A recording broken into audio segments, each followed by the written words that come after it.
السلام علیکم ورحمۃ اللہ۔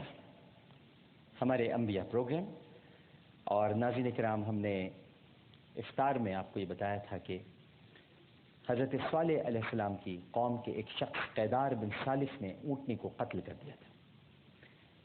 اب یہ لوگ گھبرائے ہیں اور حضرت صالح علیہ السلام کے پاس ہیں، اور حضرت صالح علیہ السلام چونکہ کہہ چکے ہیں کہ اب 3 دن تک تم بچ سکتے ہو، اس کے بعد اللہ سبحانہ و تعالیٰ کا وعدہ پورا ہو کر رہے گا۔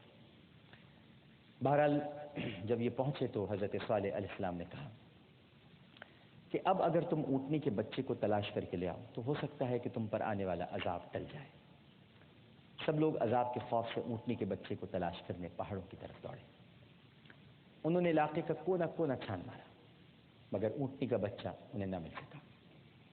آخر وہ مایوسی کی حالت میں واپس حضرت صالح علیہ السلام کے پاس آئے، کہ اس وقت مسجد میں بیٹھے اللہ کی عبادت میں مصروف تھے۔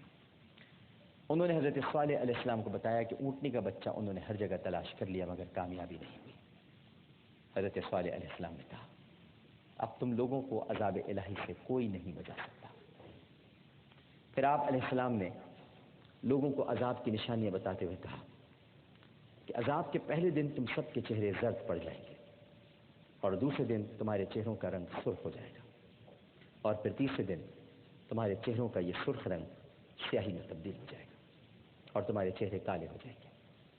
اس کے بعد تم پر مزید خدائی عذاب نازل ہوگا، جو صرف تمہارے لیے ہی نہیں بلکہ ساری قوم کے لیے ہوگا۔ بادشاہ جندہ بھی اس عذاب میں مبتلا ہوگا، اور بڑا جو ہیکل ہے اس کا کاہن بھی اس عذاب کی لپیٹ میں آئے گا، جس نے مجھے ساحر کا نام دے کر مشہور کر دیا تھا اور میرا مذاق اڑایا تھا۔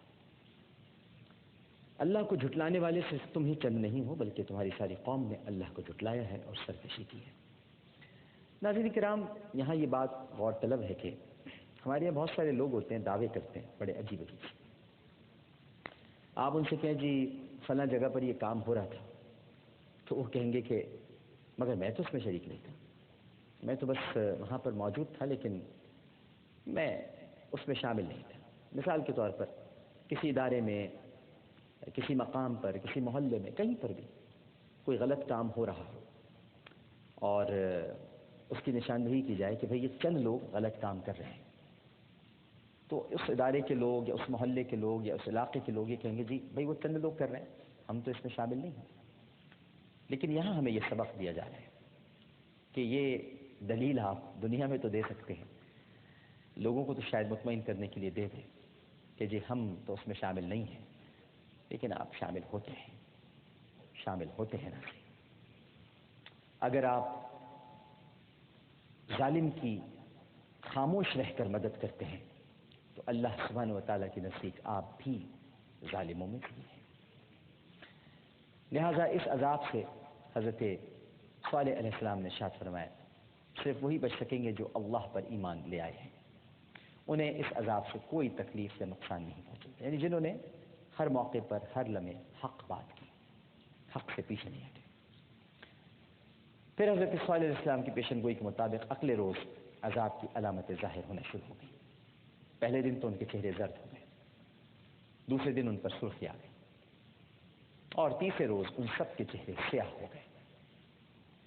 جب ان تینوں رنگوں نے اپنا رنگ ان کے چہروں پر جمایا تو انہیں صالح علیہ السلام کی پیغمبری پر یقین آنے لگا اور اسے سچا ماننے لگے، مگر ضد میں آ کر انکار کرتے رہے۔ لیکن اب ان کے چہروں پر موت کی زردی چھائی ہوئی تھی۔ پھر اسی رات ایک ہیبت ناک آواز نے پوری وادی القرہ کو اپنے سر پر اٹھا لیا، اور سب لوگ اسی حالت میں مر گئے۔ کس حالت میں؟ جس حالت میں وہ بیٹھے تھے۔ قرآن نے اس خوفناک آواز کو، جس کی وجہ سے ان لوگوں کی تباہی اور ہلاکت ہوئی، کسی مقام پر صاعقہ یعنی کڑکدار بجلی، اور کسی جگہ رجفہ یعنی زلزلے والی شے، بعض جگہ طاغیہ یعنی ہیبتناک، اور بعض جگہ اس کو صیحہ یعنی چیخ کہا ہے۔ ان تمام تعبیروں سے ایک ہی حقیقت کے مختلف اوصاف ظاہر ہوتے ہیں، جن سے معلوم ہوتا ہے کہ اللہ کے عذاب کی ہولناکیاں کس قدر شدید تھیں۔ ادھر کافروں پر اللہ کا عذاب نازل ہوا، اور دوسری طرف اللہ نے حضرت صالح علیہ السلام اور ان کے ایمان والے ساتھیوں کو اپنی امان میں لے لیا۔ جب دن کی روشنی نے رات کے اندھیرے کو نگل لیا اور ہر طرف صبح کا نور پھیل گیا تو بستی میں ہر طرف تباہی ہی تباہی پھیلی ہوئی نظر آئی۔ نہ بادشاہ کو وہ عالیشان محل تھا جس میں بادشاہ بڑی شان سے رہا کرتا تھا، اور نہ ہی بڑے ہیکل کے وہ مکان تھے جو پتھروں کو تراش کر بنائے گئے تھے۔ سب کچھ تباہ و برباد، نیست و نابود ہو کر رہ گیا۔ ان سب کو زمین نے نگل لیا تھا۔ جب حضرت صالح علیہ السلام ایمان والوں کو ساتھ لے کر آبادی کی طرف گئے تو آپ علیہ السلام پر ناظرین کرام حزن و ملال طاری تھا۔ وہ حجر جو کچھ دن پہلے ایک پر رونق شہر بنا ہوا تھا تباہ ہو کر کھنڈر بن گیا تھا۔ چونکہ وادی القریٰ اللہ کے نازل کی ہوئے عذاب سے تباہ ہو گئی تھی اور رہنے کے قابل نہ رہی تھی، اس لیے حضرت صالح علیہ السلام اپنے ساتھیوں کو لے کر فلسطین کی جانب ہجرت کر گئے، کیونکہ حجر کے قریب صرف یہی مقام سرسبز و شاداب تھا۔ یہاں پر ہر قسم کی سہولت میسر تھی، اور وہ فلسطین کے علاقے رم اللہ میں جا کر آباد ہو گئے۔ وہاں کچھ دن قیام کیا اور پھر وہاں سے بھی ہجرت کر کے مکے چلے گئے۔ حضرت صالح علیہ السلام کی عمر جب 280 برس ہوئی تو اللہ سبحانہ و تعالی نے انہیں اپنے پاس بلا لیا، اور یوں ان کا وصال مکۃ المکرمہ میں ہوا۔ ان کی قبر کعبے سے غربی جانب حرم کے قریب واقع ہے۔ ناظرین کرام، آج حضرت صالح علیہ السلام کا قصہ بھی اختتام پذیر ہوا۔ حضرت آدم، حضرت شیث، حضرت ادریس، حضرت ہود، حضرت صالح علیہ السلام۔ اب دیکھتے ہیں آپ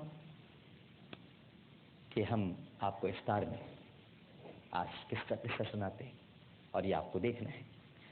اگر ابھی بتا دوں گا تو آپ پریپیئر ہو جائیں گے، لیکن ایک سرپرائز ہے۔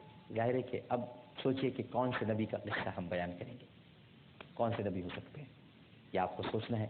لیکن ایک چھوٹا سا وقفہ لیتے ہیں، وقفے میں جاتے ہوئے ہم پروگرام دیکھیں گے بشریٰ عامر کی آواز میں نیکی۔ چھوٹا سا وقفہ۔ السلام علیکم ورحمۃ اللہ۔